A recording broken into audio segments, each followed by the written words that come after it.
WP কনস্টেবলের interview দিতে যাবে, তো মনে করবে না যে এটা ডব্লিউপি কনস্টেবলের ইন্টারভিউ। এটা তুমি মাথায় রাখবে যে তুমি তোমার কোনো একটা সিনিয়র অফিসারদের সঙ্গে তুমি কথোপকথন করতে এসছো, কিন্তু এটা ভাববে না যে এটা তোমার একটা চাকরির বিশাল পার্ট। এখানে কি হবে যদি কোনো কিছু ভুল হয়ে যায় তাহলে আমার কি চাকরি থেকে ক্যান্সেল করে দেবে বা আমার চাকরি হবে না বা কিছু এরকম কিছু মাথায় আনবে না। ইন্টারভিউ কক্ষে যাবে একদম হেসে, মুখে মৃদু হাসি রেখে একটু কমিউনিকেশান করার চেষ্টা করবে।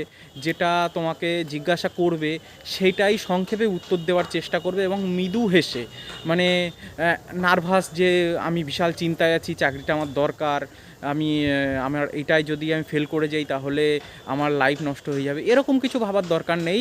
যেটা হওয়ার তোমার রিটেনে এবং ফিজিক্যাল এফিসিয়েন্সি টেস্টে হয়ে আছে অলরেডি।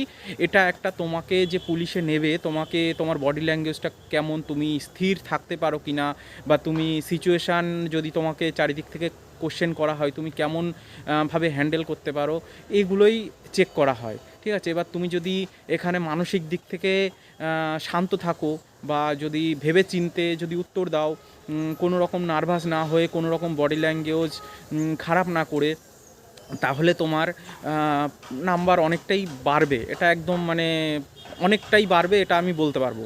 ঠিক আছে, সুতরাং চাপ নেওয়ার কোনো প্রয়োজন নেই। ধন্যবাদ।